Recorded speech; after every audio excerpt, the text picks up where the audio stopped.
from The Signature, a division of Esquire Bank Studios. This hour of The Shaun Thompson Show is sponsored exclusively by DonleyAuctions.com. They need your guns. Sell for top dollar. DonleyAuctions.com.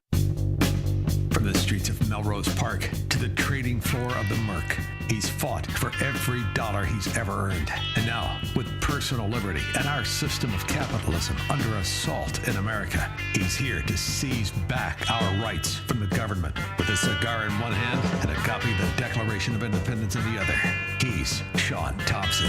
And this is the Shaun Thompson Show. Some folks are born made to wave the flag. Ooh, they're red, white, and blue. You know, I knew I was going to use this clip. The beauty of the schemes as it exists in what used to be cities, now fiefdoms, is you feel helpless because the scandal feels small and it feels like it's not a big problem. But what if it's a problem that exists in all governments across the country? We cut another 250 ghost employees from the state budget. These were fake workers that they were just using to pad the budget. A lot of them were in Lara. There was a lot of waste in Lara that we got rid of. They had Democrat-heavy Michigan area. We're used to it in Chicago. I mean, the dailies, they built a short-in-the-pants mafia on ghost jobs. New York, New Jersey, the old joke. New York invented political corruption. New Jersey perfected it. Chicago made it an art form. My next guest knows this all too well. He's a rare breed, a politician and an attorney of good character who wants the right thing for America. Former Ohio State Representative, retired attorney, banking and housing policy expert, working for decades in these arenas. Now, on his fourth Grift trilogy, examines power, money, institutions that shape American life and overtax the citizens. Jonathan Deaver, how are you? I'm great. How are you tonight? Very good. I love this topic because it is the most offensive topic of all. It's government-sponsored theft, paid for by everybody. So it feels compartmentalized, and you don't realize just how pervasive it is. But now, at $40 trillion nationally, and all these once great cities, ghost towns because of ghost jobs. How do you see it? Yeah, I can't disagree. I know in your intro there, you had mentioned, the standard cities, the standard places where you would assume to see these. And, I'm digging it in red states as well.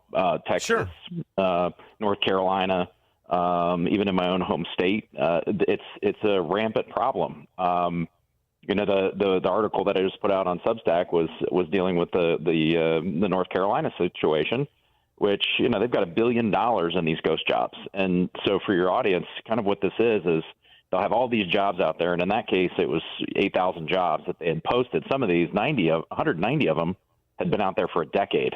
And the General Assembly sends the money to the departments. The departments take the money. They never filled the job. And they just absorb the cash and spend it. And there's no accountability for the lack of job, the lack of position being filled, or where the money's going. Jonathan, we have one hospital that is in the ghetto. It's called Ghetto Loretto. I added the ghetto first, but it's called Loretto Hospital. One hospital, $300 million. Three scumbags stole the money. And because the federal prosecutor was embroiled in an immigration issue, the Trump-appointed federal prosecutor, the judge threw out the pending trial and soon-to-be verdicts of guilt. Even a plea deal. Threw it out. So when you have this system where you have ghost jobs that are structured, and then you have people who have jobs they shouldn't have, but they're important jobs. They're judges. And they're not really about the law the way American law should be. They're about the political power behind the job. You've got a cancer that is in the culture. It's in the character. You've now cultivated people to envy those jobs. Because after all, Jonathan, here we are like two morons working, paying 50% of our salary. Wouldn't it be much easier if we were at the strip joint, we had three of these jobs coming in, and all we had to do was pretend it was a legitimate government? So is it the problem a character issue, or is the problem a government systemic issue, or is it both? I personally think it's both.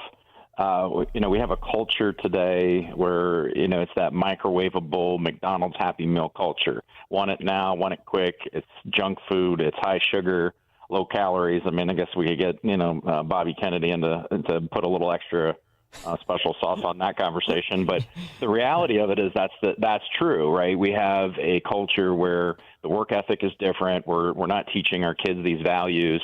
But when it comes to the government, the biggest problem that I've seen from the inside is that there is a literal structural accountability gap.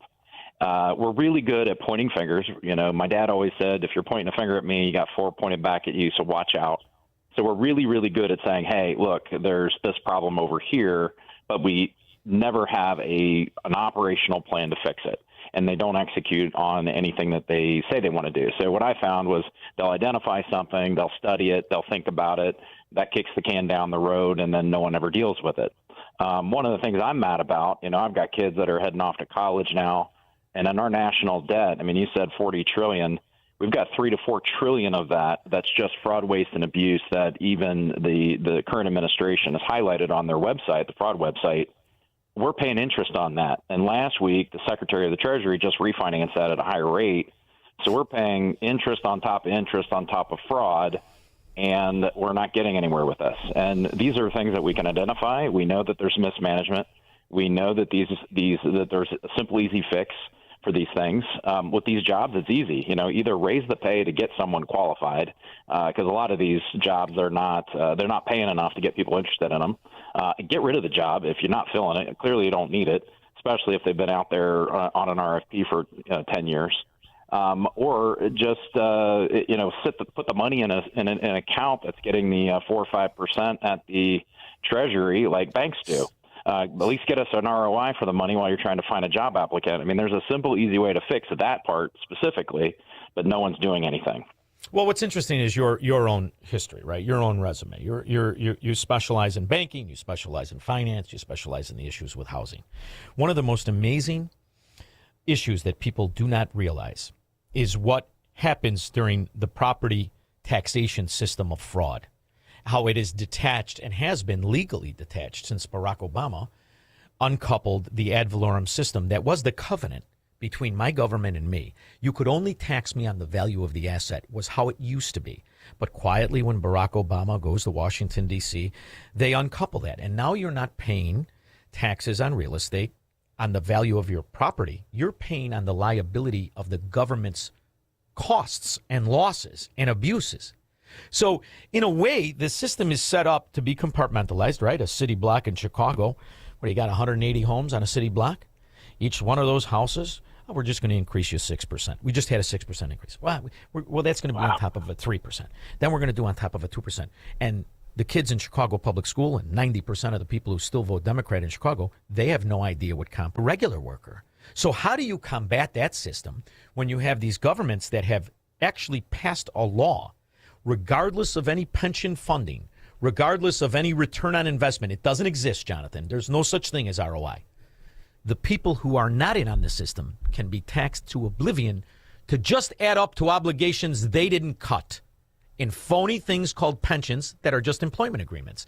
So there has to be a lone ranger that comes in from the federal government and says, what you're doing is unconstitutional. You cannot, through government employment, through government obligation, enslave the people who, by happenstance, are your citizens who are not in on it. That I think best explains it, because I think a lot of people don't understand the compounding and the exponential. People hear about it. The last time they heard about it was maybe 8th grade math, right?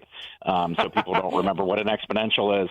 They have no idea. But the simplest way of describing it is, if you tear a sheet of paper out of your Bible and you fold it over on top of itself, assuming you could do it, because you technically can only do it 7 times, but you do it 10 times, you get about a centimeter, right? You fold it 33 times, it's the height of the Empire State Building, right? You fold it 44 times, it touches the moon from the surface of the earth. And when you get to the 50th fold, it touches the surface of the sun, and it catches fire, and it burns all the way down, right? So the question I always ask myself when it comes to money or these types of things is, what fold are we on? Because if we're on the 49th fold, we're in deep trouble. If we're on the 44th fold, we've got a lot of work to do. But the faster it grows and the bigger it gets, the more impractical and impossible it is to deal with it. And there are a lot of good people out there that are pointing fingers at issues, but quite frankly, we don't have a lot of solutions. And when we do find a solution, it's really, really hard to find the inertia or the ability to drive it and get it done. A prime example is watching Washington, D.C., the president puts out the $229 billion in fraud, and then you watch the other side say, oh, no, it's only $189 billion, and the rest is mismanagement. And that's what the fight. and that's to keep everybody distracted from the fact that there's, all this fraud going on. Elon Musk found a whole bunch of it, and we still don't see any results for it. So that's part of the biggest problem, is that we're really good at identifying it, but we really don't do anything about it. Well, see, that's the other issue, right? Because there is only but one answer. And the but one answer is stop it. It has to stop. It has to stop. And this idea that you don't have to be firm, you don't have to be absolute, well, that unmoors us from the reality of where we are. You have two worlds. If you ran your business, because you have a business, you have a banking business, am I correct? Yes. I don't run it anymore, but yes, I was the CEO of a banking business. Yes, we started one from scratch, and you've got to run it right. You've got to, your employees need to be compensated fairly and well, but you also have to provide a good value and a good product, and you can't run it into the ground. Otherwise, you're not safe and sound. And now you're a lawyer, so I've got the best of everything that I'm talking to, because a lawyer, ultimately, law in America is the shield of the citizen, not the spear of the government. Yet, that's correct. I do not hear advocates for the shield, because ultimately what this means is that it could start really simple in these corrupt fiefdoms like my own hometown, which I don't live there anymore, but I still have family and friends and listeners and people I love there. But the reality is pickpockets do not cut their own hands off. And the notion that a government steeped in corruption, Illinois has the highest amount of politicians that have been convicted and indicted. It's in the thousands. I don't know if you know this. From the 70s, it's in the thousands. So now these very crooks somehow tried to legitimize the taxing of the non-government worker in the name of the government worker. Well, ding, ding, ding, ding, ding. Didn't we stab a bunch of Englishmen for this? So doesn't the government, the federal government, have to come in and seriously say this is not a law? This cannot be a law. And forgive me, but I'm not a lawyer. But my understanding of what this law is there cannot be an illegitimate law that ultimately goes in conflict with the shield of the citizen. Can there? Well, that's the problem. How do you help a system that's broken at the state or local level when the federal government can't even do its job? So that's the biggest problem we have right now. You've got a federal government that can't fix basics. Another thing that's coming up, and it's going to be a big problem that I'm sure you're going to spend a lot of calories on in the next couple of years, is the fact that we've had a warning since the early 2000s. I remember this when I was coming out of law school around 2002 about Social Security, and that in 2032 this thing is going to be actuarially bankrupt. And it is coming true, and they haven't done anything about it. When they open up the lockbox, as Al Gore used to call, there's nothing in it but an IOU from Congress to the John and Q retiree out there. There's no money. So even at a modest rate of return in the stock market, if you took your Social Security and put it into just a Roth IRA, every American would be retiring with 3 to 4 times the amount that they give you currently. But and it would be yours. And they're talking about raising taxes again. They're not talking about fixing the problem. So this is the fault of the American who wants to believe the lie, because the other dirty little secret, when Al Gore, that fraud, when he said that, it was a lie. There was never a lockbox. It doesn't exist. There's not a fund. It's a general fund slush Ponzi scheme is what it is. And it doesn't exist. And yet, I'm down in Florida now. And you used to talk to old people and they'll say, no, I paid it.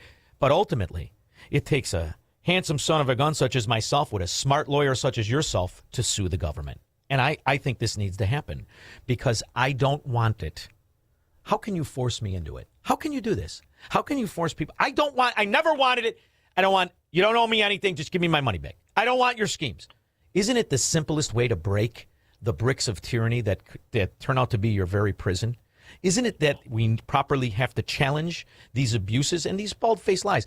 Social Security, to me, is my favorite one because it is an absolute and total lie built on nothing but a lie. So can't we take it on, Jonathan? Me and you. Come on. Hey, look, I'm a retired attorney, but, hey, maybe I'll come down to Florida and join you in the endeavor. But I'll tell you, that's why I wrote this book, too, because what I've realized is that there's a pattern in all of it. And once you understand the pattern, your average person, then their eyes open. And I think the biggest problem that we have, as an elected official, I always try to do my best to be honest and transparent and solve problems. And we did banking reform in Ohio, and I put myself out of business as a lawyer in an entire area of law because it was wrong that I was able to manipulate that part of the law, and it cost the consumers and the banks a bunch of money, and the banks themselves were not policing themselves. So we all got together and fixed it, but that's what it's going to take. It's going to take people who can understand how the system is abused. They need to understand how they can be involved and how do they make those changes. The problem we have today is there's very, very few people that are interested in doing that. Most of the folks are interested in, TikTok time or airtime to talk about issues that are not really bread and butter things that people care about.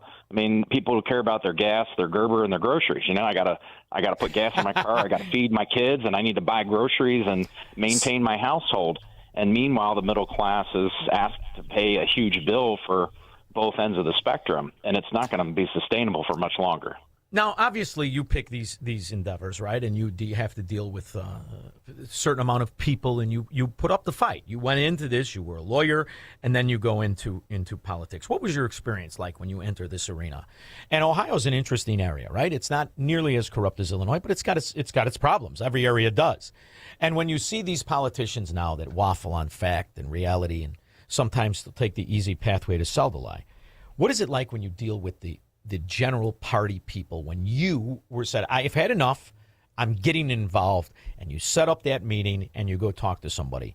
Is it what I've run into when I meet people that were involved in Illinois politics, the absolute scoundrels and frauds from soup to nuts? And they do this thing, Jonathan, that drives me nuts. They are actually making fun of the people who they need to support them. Did you notice this, or is it different in Ohio?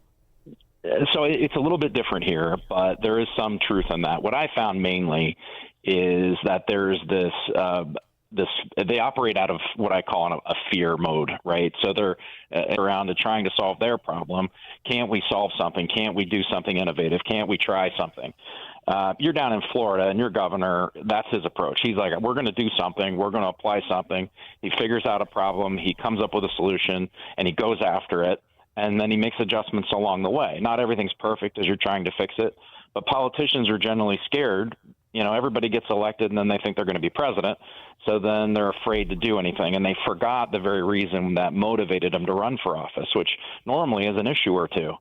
So I always encourage my elected officials and members that were in my caucus, or, the governor, or the senators, or my congressmen, you got elected for a reason. Pick that lane, fix it. Because we're only stewards of these positions.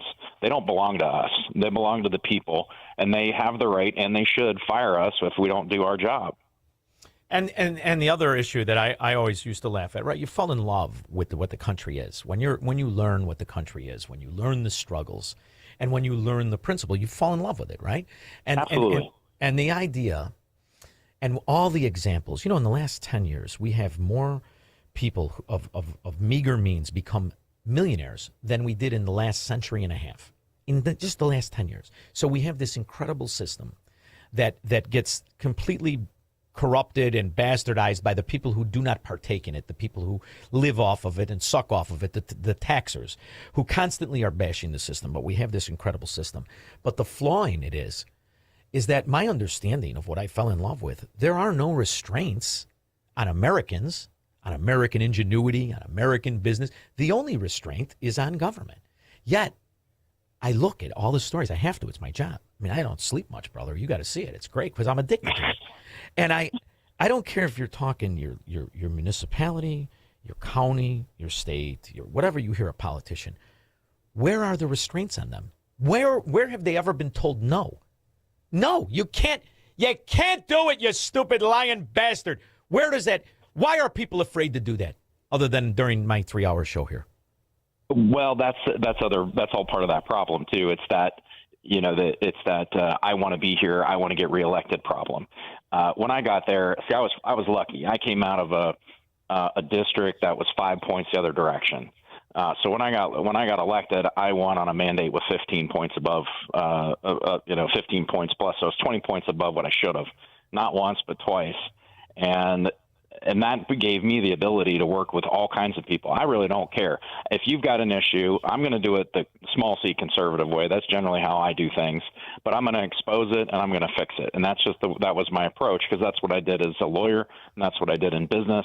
We're trying to fix things in business. When you run operations and you run an enterprise, you have to run lean, nimble, and you have to be responsive to the marketplace.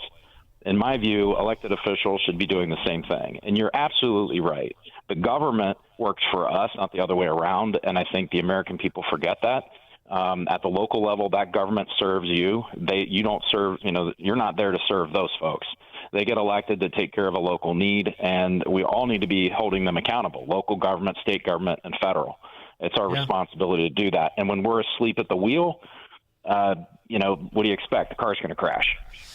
And I love the fact that you take on this ghost payroll, because the average decent guy, the way we grew up, our parents, if you're old enough to remember, they lived on a paycheck. And when you realize how they fraud us, and this is done by one of my favorite people in economics, Milton Friedman, he came up with, love it. The title of the book is The Ghost Payroll. Big government spends billions of dollars to pay somebody for a job that nobody's doing. Oh, you're going to love. Just look up Rivera. His name is Arnie Rivera, Chicago Mafia Democrat, short in the pants, the very unusual bald Mexican. They normally have hair like a movie star. However, bald.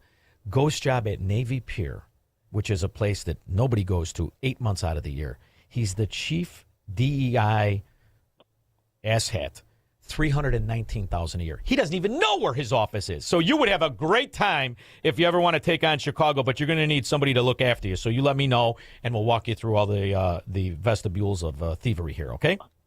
Will do. That'd be a blast. I really appreciate it. Now, I know your Substack is deaverjonathan.substack. Where's the best place to go get the book? deaperdialogue.com, and that'll take you to the Substack. Just the folks go in there and subscribe. We're going to put some more information about the book on a page there very shortly, so people can sign up for it. And I'm going to continue to write about these things.